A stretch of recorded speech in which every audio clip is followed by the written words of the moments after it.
Top quality और consistent performance के लिए सिर्फ सिल्वर पंप्स। टॉप क्वालिटी और कंसिस्टेंट परफॉर्मेंस के लिए सिर्फ सिल्वर पंप्स, नाम याद रखना। नागपुरातील भांडेवाडी डंपिंग यार्डला शनिवारी आग लागली आणि ती आग आजही त्या ठिकाणी धुमसत आहे आणि यामुळे लोकांच्या आरोग्याची समस्या निर्माण झालेली आहे। शनिवारनंतर आज 5 दिवस झाले अजूनही धूर जो आहे तो परिसरातील वस्तीत येतात ना। जवळपास सूरजनगर असो किंवा अबुमिया नगर असो या परिसरातले जवळपास 50 पेक्षा जास्त मुलं यामुळे आजारी पडल्याचं त्यांच्या पालकांकडून सांगण्यात येत आहे। लहान मुलांवर काय परिणाम होतो? लहान मुलांवर परिणाम हे आहे की सर्दी खोकला तब्येत खराब डोळे पूर्ण बुजून गेले, जेवण नाही चालून राहिलं यांच्या। आता यायले पैसे लावावं की आम्ही किराया द्यावा का घर टॅक्स भरावं का नळ बिल भरावं, घरचा पाणी पिऊन नाही होऊन राहिलं। वातावरणाचं असू शकते की धुराचं नाही, ह्या धुळाच्या कारणाने आहे। धुळाच्या कारणाने पूर्ण ह्या लेकरांची तब्येत खराब झाली आहे। आता ह्या धुळाच्या कारणाने ह्या पोरायला आम्ही कोणत्या दवाखान्यात भरती करावं, कुठचे पैसे आणावा? काय तुमच्या मुलाला काय झालं? हे सर्दी झाली आहे सर, आतापर्यंत नाही होती, पण काल शनिवार पासून ना थोडंसं गळ्यामध्ये खोकला करत आहे। हे मुलगी बी, हे 2 मुली आमची सर या धुळामुळे सकाळी उठतो धुळस, रात्री बी धुळस, दोपहरला बी धुळस, बसू नाही शकत बाहेर। कसे खेळणे अंदरच राहीन का लहान मुलं? कंप्लेंट नाही केली तुम्ही? केली पण ऐकतच नाही राहून राहिले। मग तुमच्या मुलाला काय झालं? सर्दी खोकला धुळीमुळे का म्हणते राहणं नाही होत आहे, जास्त दम गुटल्यासारखं होते, श्वास घेणं नाही होत। किती वर्षाचा मुलगा आहे तुमचा? 1.5 वर्षाचा। पण याला काय दवाखान्यात नाही नेलं? नेलं होतं दवाखान्यामध्ये, पण आराम नाही, ह्या श्वास घ्यायलाच तकलीफ होते धुळानं। धुळ्यामुळे? हो। हे सगळे लहान मुलं आहेत। तुम्हाला तुमच्या घरच्या मुलांना काय त्रास आहे? सर्दी खोकला गळ्यात आहे। मला पण एका धुरामुळेच सर्दी की झाली, गळ्यात आहे खरखर। तुम्हाला काय त्रास मुलाला? मुलाला सर्दी खोकला आहे, याला 2-3 दिवस झाले पुष्कळ आहे, आरामच नाही होऊन राहिला। मला पण आहे। तुम्हाला ताप आहे? हो, सर्दी खोकला याच्या धुळामुळेच होऊन राहिला आहे, 2-3 दिवस झाला। वस्तीतल्या किती मुलांना त्रास असेल?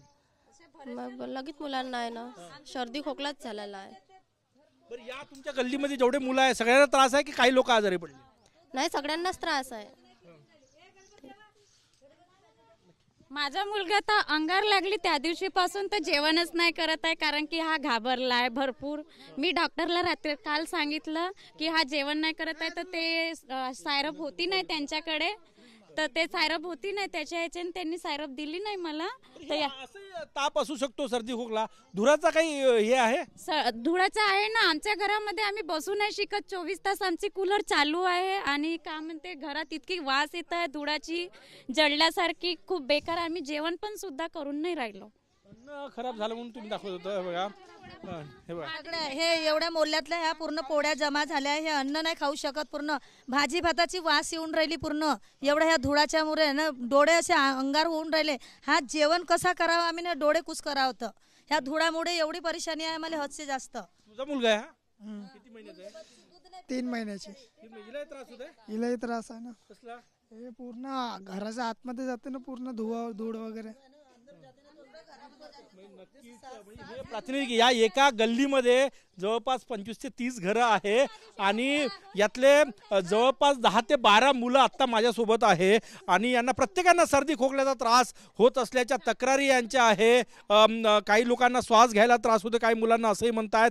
या तक्रारी करण्यात आल्या, महानगरपालिकेनं आरोग्य विभागाची टीमही पाठवली, परंतु परमनंट सोल्युशन पाहिजे, कारण की ही आग जर 5 दिवस झाले धुमसत आहे, धूर या वस्त्यांमध्ये येत आहे, तर मग सर्वसामान्य नागरिकांचा प्रश्न आहे की लहान मुलं घेऊन जायचं कुठं? आपल्या घरी राहावं तर मुलांच्या आरोग्याचा प्रश्न आहे, तब्येती बिघडायला लागलेल्या आहे।